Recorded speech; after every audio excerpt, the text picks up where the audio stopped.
प्यारे बच्चों, हम लोग इस वीडियो में देखेंगे preparation of haloalkane from alkane. मतलब हम हेलो एल्केन का निर्माण एल्केन से कैसे करते हैं। ठीक है, तो इससे पहले हम लोग पढ़े थे एल्कोहल से हेलो एल्केन का निर्माण कैसे करते हैं। अब हम लोग पढ़ेंगे कि एल्केन से हेलो एल्केन का निर्माण कैसे करते हैं। ठीक है, तो एक रिएक्शन आप देखें, पढ़े होंगे बहुत बार कि अगर हम मीथेन का रिएक्शन क्लोरीन से कराएं HNU, ठीक है, लाइट की उपस्थिति में, तो बनेगा CH3Cl प्लस HCl। परंतु ये रिएक्शन यहाँ रुकता नहीं है। ये रिएक्शन क्या करेगा कि फिर से HNU से क्रिया होगी क्लोरीन से। ठीक है, जब रिएक्शन से क्रिया होगी यहाँ पे, इसको नीचे लिख दें ऐसे, इस वाले से HCl तो निकलेगा, HNU क्लोरीन से रिएक्शन होगा, बनेगा CH2, इस प्रकार से बनेगा, साथ में HCl भी बनेगा। फिर इसका रिएक्शन आगे आएगा, ये रुकेगा नहीं रिएक्शन। ठीक है, जिसको हम बोलते हैं क्लोरीनेशन। क्या बोलते हैं? क्लोरीनेशन बोलते हैं। फिर Cl2 से HNU के साथ और बनेगा CCl। तो अगर आपको methyl chloride mono halo alkane बनाना है तो ये बन जाएगा टेट्रा हेलो एल्केन। तुमको रिएक्शन को मोनो हेलो एल्केन पे रोकना है, और ये जो कि संभव है नहीं। संभव कब है? जब क्लोरीन को कम ले लें हम, कम मात्रा में, तो रिएक्शन हो सकता है यहाँ पे रुक जाए। तो अगर हम हेलो एल्केन की बात करें तो ये मैथड बहुत इंपॉर्टेंट है नहीं, ठीक है, लेकिन हमको पढ़ना है इसमें कि किस प्रकार से यहाँ पे रिएक्शन हुआ। तो आप 11th में इसकी मैकेनिज्म पढ़ चुके हो। अगर आपको यहाँ समझना है तो देख लीजिए मैकेनिज्म जल्दी जल्दी में। तो यहाँ पे होगा कि जो मैकेनिज्म है फ्री रेडिकल मैकेनिज्म है। जो मैकेनिज्म है वो क्या है? फ्री रेडिकल मैकेनिज्म है। ठीक है, मुक्त मूलक क्रिया विधि। मुक्त मूलक सब लोग समझते हैं, जब होमोलिटिक विदलन होता है तब क्या बनता है? मुक्त मूलक बनते हैं। तो 3 स्टेप में रिएक्शन होता है। पहला स्टेप है आपका चेन इनिशिएशन।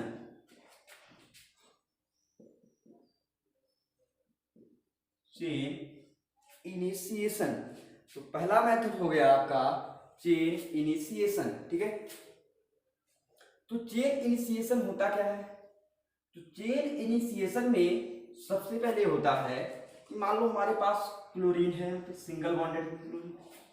ठीक है, जब यहाँ पे लाइट्स पड़ेगी, मतलब HNO किरण पड़ेगी, तो होगा क्या? इसका होमोलिटिक विदलन होगा। एक इलेक्ट्रॉन इस क्लोरीन के पास, एक इलेक्ट्रॉन इस क्लोरीन के पास। इसको क्या बोलते हैं? फ्री रेडिकल्स बोलते हैं। ठीक है, इसको क्या बोलेंगे हम? फ्री रेडिकल बोलेंगे। फिर दूसरे स्टेप में क्या होता है? सेकेंड स्टेप है आपका चेन प्रोपागेशन। प्रोपोगेशन आप बोल सकते हो। ठीक, चेन प्रोपागेशन। चेन प्रोपागेशन में क्या होता है कि जो आपका मेथेन है, मेथेन ऐसे आप लिख सकते हो इसको। ठीक, हो गया क्या? फ्री रेडिकल क्लोरीन है। अब क्या करेगा कि ये कहेगा कि इसको एक इलेक्ट्रॉन की आवश्यकता है या एक फ्री रेडिकल की आवश्यकता है, तो ये तोड़ देगा। इस बंध को क्या करेगा? हाइड्रोजन वाले बंध को तोड़ेगा, किसी एक हाइड्रोजन के बंध को तोड़ेगा, और ये जुड़ेगा H के साथ, क्योंकि क्लोरीन हाइड्रोजन के साथ स्टेबल बॉन्ड करता है। ये जुड़ तो इसके साथ जुड़ सकता है ना, कार्बन के साथ भी जुड़ सकता है, हाइड्रोजन के साथ जुड़ सकता है, लेकिन जुड़ता कार्बन के हाइड्रोजन के साथ है, क्योंकि क्लोरीन हाइड्रोजन के साथ एक स्टेबल बॉन्डिंग कर देता है और बन जाता है यहाँ पे CH3, और क्या बन जाएगा यहाँ पे? यहाँ पे बन जाएगा आपका, तो ये यहाँ पे बन गया मेथिल मुक्त मूलक। यहाँ पे जो फ्री रेडिकल्स आया है वो मेथिल मुक्त मूलक आया है।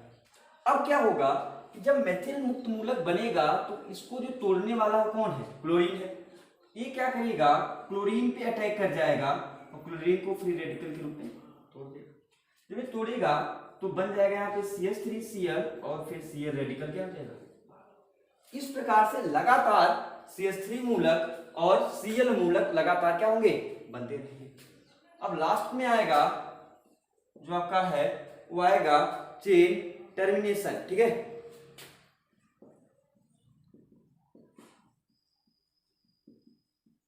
चेन टर्मिनेशन में क्या होता है उसको देखें। तो सबसे पहले क्या होगा कि जो आपके Cl फ्री रेडिकल्स हैं वो आपस में जुड़ सकते हैं। क्या बनाएगा? Cl2 बना सकता है पहला। आपके मेथिल मूलक और मेथिल जुड़ सकते हैं, बना सकता है एथेन। और तीसरा क्या होगा? ये पहला हो गया, दूसरा हो गया, तीसरा होगा CH3 मूलक और प्लस Cl मूलक जुड़ गया, उसमें बना लिया इसने CH3। तो इस प्रकार से चेन टर्मिनेशन में हम देखें लास्ट स्टेप में कई प्रोडक्ट आपको बने, लेकिन ऊपर जो है कई प्रोडक्ट दिख नहीं रहे। तो ये चीज यहां समझ में आई कि जब रिएक्शन होता है इसका है, क्लोरीन भी बनता है, एथेन भी बनता है और मेथिल क्लोराइड भी बनता है। फिर आगे रिएक्शन मेथिल क्लोराइड से हुआ, CH2Cl2 बन गया, फिर क्लोरोफॉर्म बन गया, फिर कार्बन टेट्रा। ये मैकेनिज्म है इसकी। तो इस प्रकार से 3 स्टेप में फ्री रेडिकल मैकेनिज्म होती है। तो यहां तक बात सबके समझ में आई होगी। अब अगर यहां तक बात समझ में आई तो अब एक आप रिएक्शन देखिए और उस रिएक्शन को ध्यान से समझिए कि किस प्रकार से अगर हम क्लोरीनेशन कराएं तो रिएक्शन होने वाला। क्योंकि इंपॉर्टेंट ये नहीं हमारे लिए था, ये 11th में था, लेकिन आप 11th की अगर ऑर्गेनिक नहीं पढ़ के आए थे तो आपके लिए जानने के लिए था। यहाँ पे जो आपको 12th में पूछा जा सकता है वो रिएक्शन आप देखो। पहला रिएक्शन हम लिख रहे हैं यहाँ पे CH3 CH2 CH3। इसका रिएक्शन क्लोरीन से हम कराए HNO के साथ तो होगा क्या, क्या बनना चाहिए? अब देखिए यहाँ पे 2 प्रोडक्ट बनेगा, क्योंकि यहाँ पे कार्बन या तो यहाँ क्लोरीन जुड़ेगी या तो यहाँ जुड़ेगी या तो यहाँ जुड़ेगी। तो 2 जगह या यहाँ जुड़ेगी तभी वही बात, यहाँ जुड़ेगी तभी वही बात, क्योंकि पहले नंबर कार्बन पे है ये। तो 2 प्रोडक्ट यहाँ बनेंगे। पहला प्रोडक्ट आपका बनेगा CH3 CHCl, यहाँ जुड़ सकती है क्लोरीन, और दूसरा प्रोडक्ट बन सकता है आपका CH3 CH2 CH2। तो कहाँ जुड़े, कहाँ बनना चाहिए, वास्तव में कौन सा प्रोडक्ट ज्यादा होगा? अब ये इंपॉर्टेंट है, कौन सा प्रोडक्ट ज्यादा होगा। तो प्रोडक्ट ज्यादा होता है, आपको एक चीज पढ़ाया गया था स्टेबिलिटी। जो ज्यादा स्टेबल प्रोडक्ट ज्यादा बनाएगा 1 degree greater than 2 degree greater than 1। ये आप पढ़ के आए हो। Hyper conjugation free radical, free radical mechanism है, तो हाइपर कंजुगेशन से स्टेबिलिटी अगर आगे चेक करना हो तो 3 degree greater than 2 degree greater than 1 degree. तो 3 डिग्री सबसे ज्यादा होता है, फिर 2 डिग्री, फिर 1। तो यहाँ पे जो ये क्लोरीन जुड़ी है ये किस पे जुड़ी है? 2 डिग्री पे जुड़ी है। एक क्लोरीन जुड़ी है वो कहाँ जुड़ी है? 1 डिग्री पे। शुरू में पढ़ाए थे हम कि जिसपे हाइड्रोजन जुड़ा हो जिस कार्बन से, उससे जितने कार्बन जुड़े हों उतनी डिग्री यहाँ पे होती है। तो ये सेकेंडरी है। ये जिससे क्लोरीन जुड़ी उससे कितने कार्बन? 2 carbon, secondary. जिससे क्लोरीन जुड़ी है उससे डायरेक्ट 1 कार्बन जुड़ा है, 1 डिग्री। तो अगर स्टेबिलिटी चेक की जाए, ये ज्यादा होना चाहिए, ये कम होना चाहिए। तो आपका ये मेजर होना चाहिए प्रोडक्ट, और ये क्या होना चाहिए? माइनर होना चाहिए। ठीक है, एक परसेंटेज के हिसाब से देखिए तो ये 55% बनता है लगभग, और ये कितना बनता है? 45%। ठीक, कम बनता है लेकिन थोड़ा सा ही कम बनता है। यहाँ तक बात सबको समझ आई? पहला क्वेश्चन। अब दूसरे क्वेश्चन को समझा जाए। CH3 CH CH3 CH2 CH3। अगर हम इसका क्लोरीनेशन कराएं तो एक्चुअली में कौन सा प्रोडक्ट आपको ज्यादा मिलेगा, मेजर प्रोडक्ट कौन सा होगा? तो आप देखो यहाँ पे ये 1 डिग्री कार्बोकेटायन है सब, या आप बोल सकते हो फ्री रेडिकल्स है जो बाहर है। ये आपका 2 डिग्री, क्योंकि इधर भी कार्बन इधर भी कार्बन।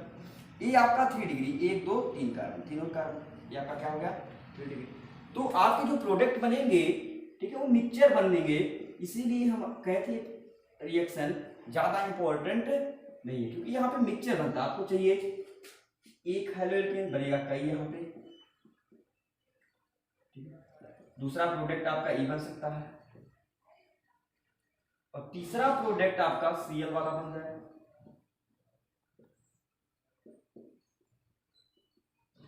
एक कंडीशन यहाँ, Cl यहाँ जुड़ गया।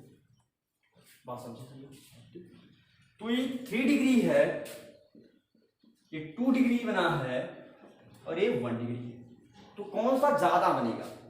बात आती है कौन सा प्रोडक्ट यहाँ पे ज्यादा बनेगा। ठीक है, 3 डिग्री कैसे है? एक कार्बन डिस्ट्रीब्यूट उससे 3 कार्बन, कार्बन डिस्ट्रीब्यूट उससे 2 कार्बन, एक कार्बन डिस्ट्रीब्यूट उससे 1 कार्बन। ठीक है, तो कौन सा प्रोडक्ट यहाँ पे ज्यादा बनेगा? तो बात आती है, तो अगर हम स्टेबिलिटी चेक करें तो 3 डिग्री ज्यादा होना चाहिए, बट ये आंसर गलत है, ये दोनों नहीं बनेगा, मेजर आपका प्रोडक्ट बनेगा ये। ठीक है, तो कैसे समझ में आएगा कि कौन सा प्रोडक्ट मेजर है, कौन सा प्रोडक्ट माइनर है? ठीक है, बात आपको समझ में आ रही है? यहाँ तक कैसे समझ में आपको आएगा कि कौन सा प्रोडक्ट मेजर है और कौन सा प्रोडक्ट क्या है, माइनर है?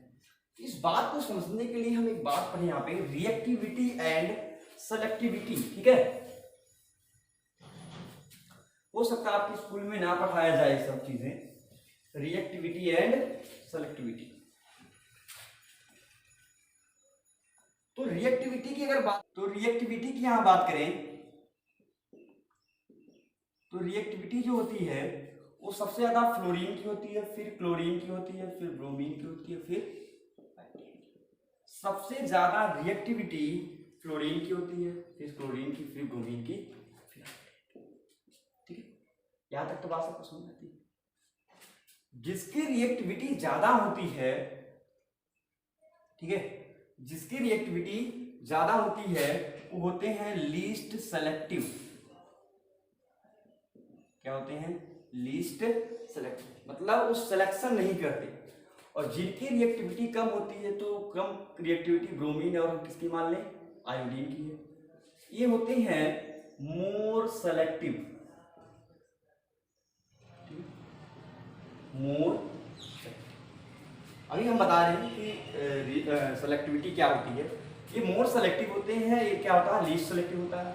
और बच गया क्लोरीन, ये कभी कभी सेलेक्टिव नेचर होता है, कभी कभी क्या होता है, रिएक्टिव नेचर दर्शाता है। ठीक है, तो अब बात रिएक्टिविटी की कैसे हम करेंगे, तो जैसे हम एक रिएक्शन लिखे, ध्यान से देखें, CH3 CH3 H। ठीक, अगर हम इसका रिएक्शन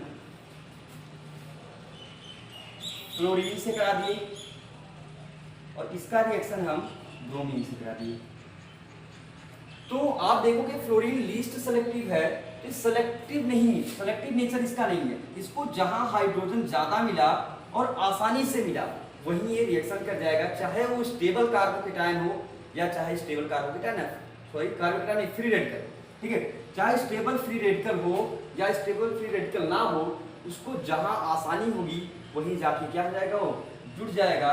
इसी को हम बोलते हैं लीस्ट सेलेक्टिव, मतलब फ्लोरीन के अंदर सेलेक्टिविटी नहीं होती, अगर उसको जहां हाइड्रोजन ज्यादा मिला वहीं पे क्या हो जाएगा, जुड़ जाएगा। अगर इसको देखो आप, इस कार्बन पे जुड़ना आसान है क्योंकि क्या है, टेट्राहाइड्रल ऐसे है, CH3H CH3 और यहाँ पे क्या है, CH3 ऐसा मिला है। तो इस कार्बन पे अटैक करना इतना आसान नहीं है। और ये कार्बन कैसा है, 3 डिग्री कार्बन है और सारे किनारे पे कैसे जुड़े हैं, 1 डिग्री। तो फ्लोरीन क्या करता है कि उसको लीस्ट सेलेक्टिव है और रिएक्टिव ज्यादा है, जहां हाइड्रोजन ज्यादा देखेगा आसानी से जुड़ना चाहेगा तो यहाँ पे आसानी से जुड़ सकता है, इसीलिए ये आपका आसानी से यहाँ जुड़ जाएगा कहीं भी। ठीक है, आसानी से जुड़ जाएगा, इसी को हम बोलते हैं लीस्ट सेलेक्टिव। तो ये 1 डिग्री है लेकिन ये मेजर प्रोडक्ट बनाएगा, इसका जो 3 डिग्री बनेगा वो माइनर होगा। तो फ्लोरीन के केस में कहीं भी आए तो जहां पे हाइड्रोजन ज्यादा या प्राइमरी, जहां उसको कार्बन से हाइड्रोजन जल्दी निकालने में सहायता मिले, वहीं पे जाके क्या हो जाएगा, जुड़ जाएगा। और ब्रोमीन और आयोडीन के केस की बात करें तो ये क्या है, मोर सेलेक्टिव है, ये आसानी से ढूंढेंगे कि किस स्थान पर आपका जो फ्री रेडिकल है वो ज्यादा स्टेबल है। तो जब ये वाला हाइड्रोजन निकलेगा तब इस पे जो रेडिकल आएगा वो ज्यादा क्या होगा, स्टेबल होगा, क्योंकि इधर 3 हाइड्रोजन, 3 3 6 3 त्रिका 9 हाइड्रोजन यहाँ पे हैं, इस कार्बन पे 3 डिग्री है, इसीलिए ज्यादा क्या होगा, स्टेबल। तो ब्रोमीन और आयोडीन के केस में वो आराम से रुकते हैं और रुक के जब उनको स्टेबल कार्बोकेटायन मिलता है तो वहीं पे जाके, बात सबको समझ में आ रही है, सबको बात समझ में आ रही है। अब हम देखें कि ब्रोमीन के केस में क्या होता है। अगर हम ब्रोमीन के केस में बात करें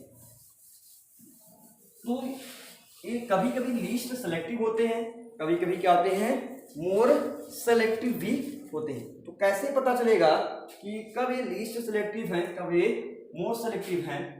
तो रिएक्शन है CH3 CH CH3 ठीक ऐसे। अब हम इसका रिएक्शन करा रहे हैं क्लोरीन से HNO के साथ, तो दो टाइप प्रोडक्ट बन सकते हैं। पहला प्रोडक्ट बनेगा CHCl यहाँ पे 3 डिग्री वाला, और दूसरा प्रोडक्ट बनेगा CHCH2Cl H और यहाँ। तो कौन सा प्रोडक्ट मेन प्रोडक्ट है कैसे चेक करोगे?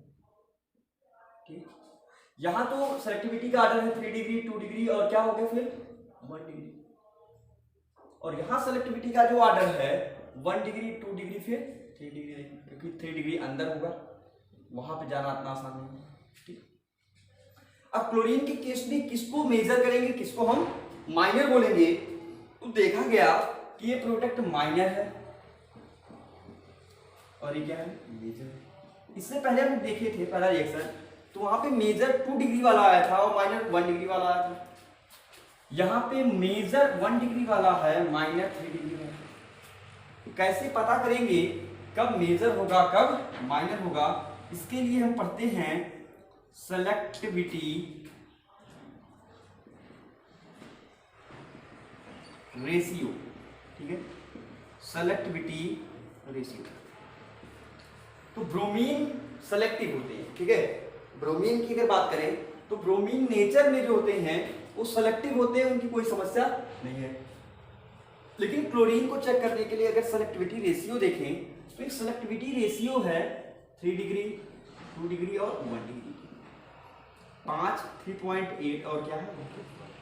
ठीक है, इस सेलेक्टिविटी रेशियो अभी देखिए कैसे हम पता करेंगे हम कि कौन ज्यादा बनेगा कौन सा। तो इसको याद कर लीजिए, अगर हम 3 डिग्री कार्बोकेटायन या 3 डिग्री फ्री रेडिकल्स की बात करें तो 3 डिग्री में कितने हाइड्रोजन हैं?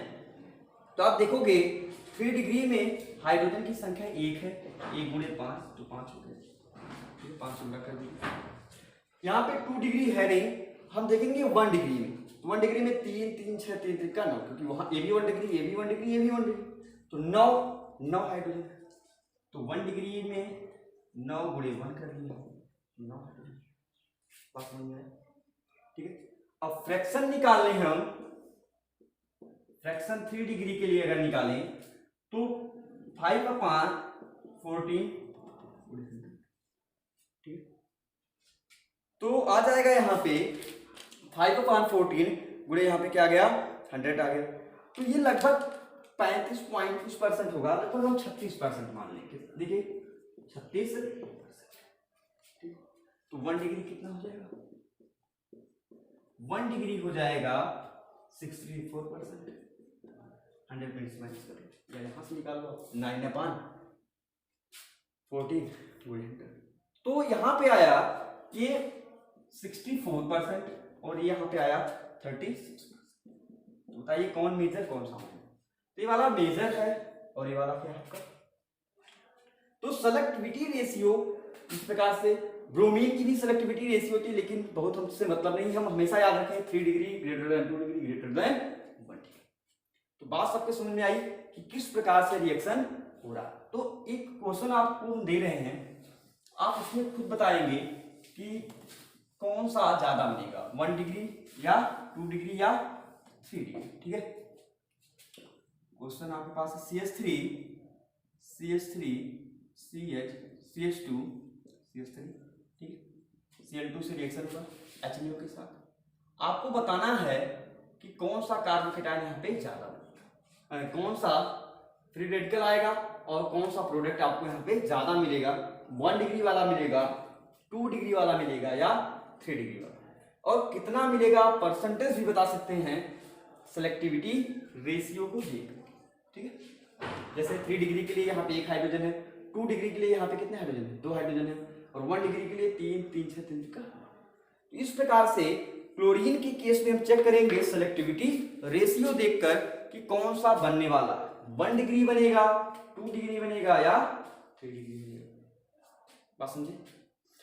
ब्रोमीन के केस में 3 डिग्री बनेगा, फिर 2 डिग्री, फिर 1 डिग्री। तो अगर 3 डिग्री की पॉसिबिलिटी है तो पहले 3 डिग्री बनाएंगे, 2 डिग्री की तो 2 डिग्री, और फ्लोरीन के केस में है पहले हम 1 डिग्री बनाएंगे, फिर 2 डिग्री और फिर 3 डिग्री। तो इस प्रकार से हम मेजर और माइनर प्रोडक्ट देख सकते हैं कि हेलो एल्केन से हेलो एल्केन बनाने के लिए।